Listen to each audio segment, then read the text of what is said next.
Hi YouTube!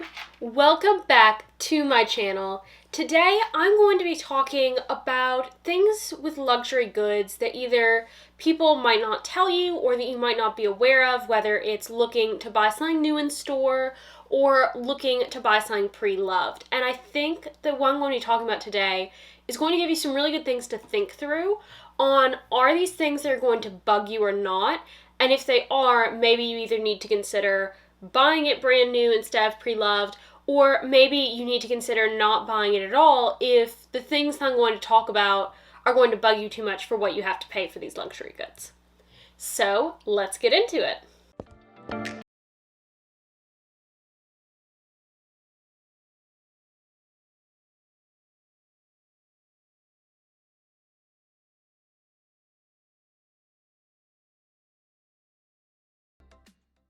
So first let's talk about shoes. Shoes are definitely the luxury item where you are going to see wear the most, and obviously that's because they're walking on the dirty ground so that you don't have to. But I think there are some things to note. First off, if you're going to go with a brand like Jimmy Choo, there are several others as well that have very light undersoles on their shoes, and it's a very soft, leathery, suede-like material. Well, you're going to see a lot of wear. Now, this pair of shoes has never been worn when it's wet. I do have a pair of shoes that has been worn when it's wet, my navy pair, and there are some water spots sort of dotting along up in here, just from where, even though it wasn't raining, the pavement was just damp, you hit that wet spot and sometimes some water just happens to spray back on your shoe. If you are going to be uncomfortable with that, if you want your soles to look very pristine, or at the very least not have dirt like this all over them, then you really need to look at going with a harder sole. And I think that's just something to keep in mind on if that's going to bother you, if you don't want your shoe to look dirty, then really pay attention to the type of sole you're going to go with. Additionally, I think that this is a huge thing that a lot of people do not realize about Christian Louboutins. They are, of course, iconic for their red bottoms. You look at it, you see it, but on the bottom of the shoe itself, they wear a lot. And it is actually designed like this. Christian Louboutin really wanted the red leather sole to be something that would rub off and ideally like leave this track of red from the woman's shoes. And I think that's kind of silly. I think there's probably a better way they could have made this stay on and be more protected. That being said, I've worn these quite a bit, and like there's not a ton of wear. I mean, there's obviously some, but it's not a ton. Now, there are places, there's one place in New York, and I forget its name, but it's on Christian Louboutin's website where they recommend you sending the shoes to get them repaired, and part of that repairing process is also repainting the sole of the shoes. Again, it's just going to wear back off, but if you want to touch up your shoes every so often, that's a way to go about it. Some people use sole protectors, and I don't like this for a couple of reasons. One, I can always tell when someone has a sole protector on their shoe because it does change the look of the shoe. And two, whenever you go to remove that sole protector, because it's stuck on there with an adhesive, you're going to actually do a lot of damage to the sole. So like, let's say that you wanted to change out the sole protector because it was really dirty or something happened to it, like was permanently stuck on it. Well, then you're going to end up ruining your sole.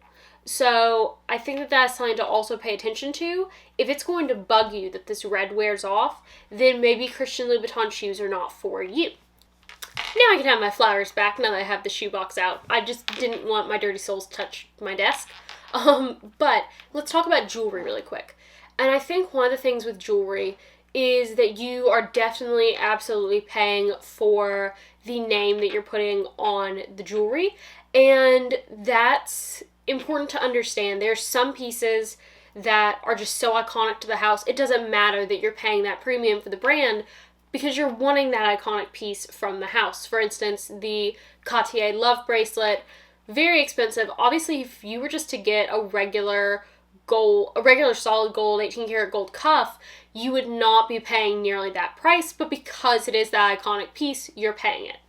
Now, I think that diamonds is an area where we see this markup substantially, particularly from places like Cartier and Tiffany. I have was essentially the exact same necklace as the Tiffany Victoria necklace. Same quality of stone, same sizing on the stone, same sizing and quality of the pearl. And I love this piece, but it is not the Tiffany Victoria collection, which I love not just because it shares my name, but because I love diamonds and pearls. And I got this from one of our local jewelers, and I love this piece, and it's very beautiful, but I'm also very glad that I paid half the price. Actually, I think it was less than half the price of what Tiffany charges, even with the same quality in the piece, because of the fact that Tiffany puts their name on it and it comes in a blue box.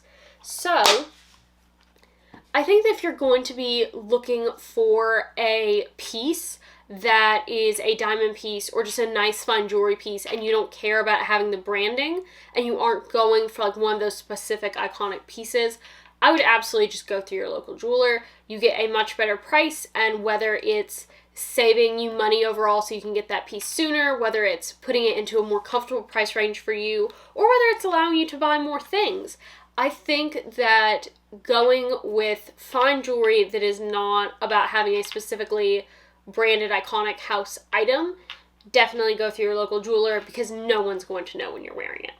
And I think that's another thing to mention, is that one of the things that we need to realize with luxury is that we can often get into an echo chamber, but the vast majority of people don't care if you're carrying a Louis Vuitton bag. They don't care if you're wearing Jimmy Choo shoes.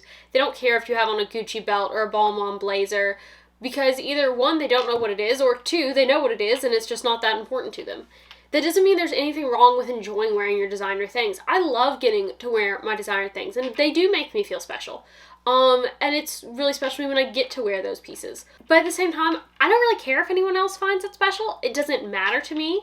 There are times where I will wear those pieces because I'm going to a place where I want to have a certain reaction, and I know that those pieces will get that certain reaction, whereas going without them will not. For instance, shopping in some upscale stores, it sometimes matters to the sales associates. Now, none of the sales associates that I regularly work with, but I know there are sales associates who that matters to. And I think that knowing and keeping a perspective on the fact that luxury in the grand scheme of things, it's a luxury, it doesn't really matter, it doesn't make someone better than somebody else, is important to keep in mind. Now, let's talk about some handbag things I think are super important to be considering and thinking about. And here I'm going to be showing some very specific examples. So first off, one of the things is that these are leather and canvas bags, and no matter how well you take care of them, if you're going to use them, eventually they will, in most cases, show at least some signs of use, whether that be patina on leather or whether that be that it loses a little bit of structure. So, for instance, my Cabas piano bag, you can see it a little bit here on the sides where I've kept it a little bit full when I carried it every single day for so long. You'll see there's just the tiniest bit there. Now, when I put stuff in, this pretty much goes away, but there is this slight bend to the canvas. And with this bag, if you'll notice here, there's a little bit of slouching. And compared to the rest of the bag, that was not there when I got it, even though I got this pre-loved.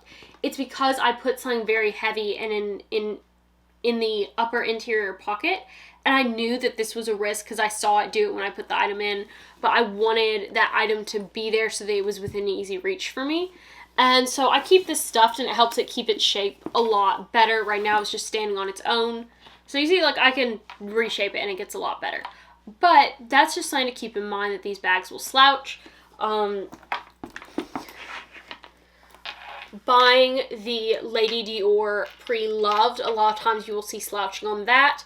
The Louis Vuitton Capucines, a lot of times you will see that the handle has slouched. So another bag that is also really known for this is the Hermes Picotin. It's a fabulous leather, but because it is a bucket bag that doesn't naturally have a lot of structure, and they kind of call it jokingly a fortune cookie bag because they actually designed this bag to slouch. But if you want to help preserve the bag longer, and if you don't want that much of a slouch, if you just put a bag organizer in that, or in really any bag, when you're using it, it's going to help maintain the shape, particularly if you keep the bag stuffed or with a bag organizer in it when you're not using it. And I have done a video all about how to take care of your handbag. I'll link it somewhere up in here. And I think that's really important to understand that that's going to happen. But by taking better care of your item, you will either minimize that or you'll prolong the amount of time before that starts happening. Now, another thing to really think about is that you are handling this hardware, and the type of hardware that you use, that's going to have different wear. So for instance, the Louis Vuitton Pochette Métis is notorious because of where its lock is and because its lock can be a little bit fiddly on getting a lot of scratches, either trying to get the lock in place, get the lock out. And so you're going to see scratches on that hardware. You can get hardware protectors, but of course you do run the risk of that potentially damaging the hardware. So you have to be aware of that. Even on my bag, really the biggest sign of wear on my bag when you're just looking at it is going to be on the hardware when you're up close. I don't know if this will really show. Let me turn off my light and see if you can see it better. There's some silvering on the hardware. You'll see it on this. There's some scratching to it, which I don't know if it'll pick up or not. But just where this hardware has been used, it is no longer pure gold all over. So some of the zippers are a little bit tarnished. They've lost some of the gold tone, have more of that silver. There's some scratching. And I'm okay with that because I use this bag. But just be aware that that's something that's going to happen, because you don't want to be surprised by that, thinking that this hardware is always going to be perfect. That being said, I know that Louis Vuitton will replace the hardware. There are places who will touch up your hardware for you, such as leather surgeons for Chanel. Now, one thing to keep in mind is that if you want to ever have the company work on your bag, or want the chance to have the company work on your bag, you cannot have it worked on by other people. So if you're looking at the pre-loved market, that's something that you need to be asking is, has this bag had any work done outside of the actual house that it's from? Now, another area to pay attention to is going to be the space inside the bag. So just because it has certain measurements, it doesn't mean that it's necessarily that measurement everywhere. For instance, if you look at this bag, it does go out slightly on the sides. Also, this direction goes out slightly. So it is not as wide at the top as it is at the bottom. I can't stuff it in the same way that I could, for instance, a Speedy. Additionally, my cosmetics pouch, that was something I had forgotten to take into account when measuring how my items would fit, and it's domed on top, so the top is not as wide as the bottom, either lengthwise or widthwise. And another thing going on to this, you've got bags such as the Chanel Classic Flap, where it has that double flap, and that double flap takes up a lot of room. It's why a Chanel Small Classic Double Flap is going to fit the same as a Chanel Mini Rectangular Single Flap. And it's because that flap does take up extra space. And along the same lines, I know that I've already mentioned the Pochette Métis, but the Pochette Métis and other bags like it, such as the Capucines, you have dividers in those bags. And while that can be useful for organization in bigger bags, I think that a lot of the smaller bags, like the Pochette Métis, it can limit what you're able to put in it.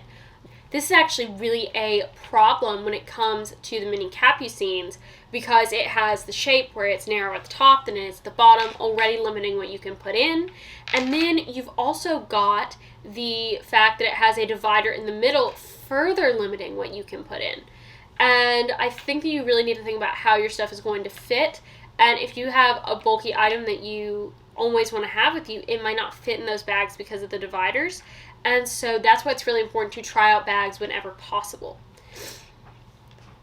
Now, one of the other final considerations I think to think about with bags is the actual opening and closure. So the Speedy 25 as well as the Lady or Medium have zip closures, which is fantastic, but they are a narrower zip closure and they don't have a lot of wiggle room. So it's either going to be harder to get items in even if they fit in the bag, or when you actually go in to get those items, you're really going to sort of be scratching up your hand, particularly if you're wearing a ring or something like that. And so that's something that for some people it doesn't bother them to reach in every now and then, have to either be more careful or every now and then get a scratch. That doesn't bother them. They're fine with that because they love the bag. I think that similarly, you can have issues with flaps on bags. So for instance, with the Chanel Boy, which has a massive flap on the front, and is something that can be a little bit of a hassle to get into because it is such a massive flap. The final consideration that I want to touch on is that just because a bag fits well on someone else doesn't mean it's going to fit well on you. Everyone has their own frame, their own size, their own height, and their own way that where they are comfortable having a bag. Two people could be the exact same size, the exact same everything, but one person prefers their crossbody to sit up higher, or one person prefers their shoulder bag to be longer. And I think that you really need to keep that in mind, and again, that's why it's important to try on the bag. Is this a bag that, because of where the pouches are, because of where a chain sits, or because of how you organize your things, that it tips on you? Is it a bag that, if you're someone who's really petite like me, does the bag just hang too long on you? Or perhaps if you're someone who's really tall, does the bag feel too short on you? And I think that that is a really important consideration to take into account, is how a bag looks with you. Overall, I absolutely love luxury items, and some of these things might be deal breakers for me on certain bags. Some of them on other items might not be a deal breaker for me. And everyone is going to need to figure out their own personal deal breakers and what doesn't work for them. For instance, my mom is not going to buy a bag that does not have a zip closure because she wants that to feel security. Yeah, I don't necessarily feel that strongly, but a totally open bag I wouldn't be comfortable with. And by knowing what it is that are your no-go things, whether it's buying something new, whether it's buying something pre-loved, even if it's just buying something that's $50 from TJ Maxx, or if you're spending $5,000 at Chanel, make sure that it doesn't hit any of those things that are not going to be okay for you, because you're going to enjoy that bag so much more if it doesn't have those features. You're going to wear those shoes so much more if you're comfortable with knowing that it's going to have wear. And the point of these things is to love them and to enjoy them and to wear them. So I hope that this video overall has given you some things to consider and some things that help make going on this luxury journey easier for you. With that, make sure, if you haven't already done so, to go to my last video, subscribe, like, and comment on that video to enter my Hermes giveaway. Yeah, and I hope you have a great rest of your day. My next video is going to be talking all about the best pre-loved bags that you can't get in store anymore. And so I hope that you will be subscribed and hit that bell down below so that you can watch that video as well. Have a great rest of your day, YouTube. Bye!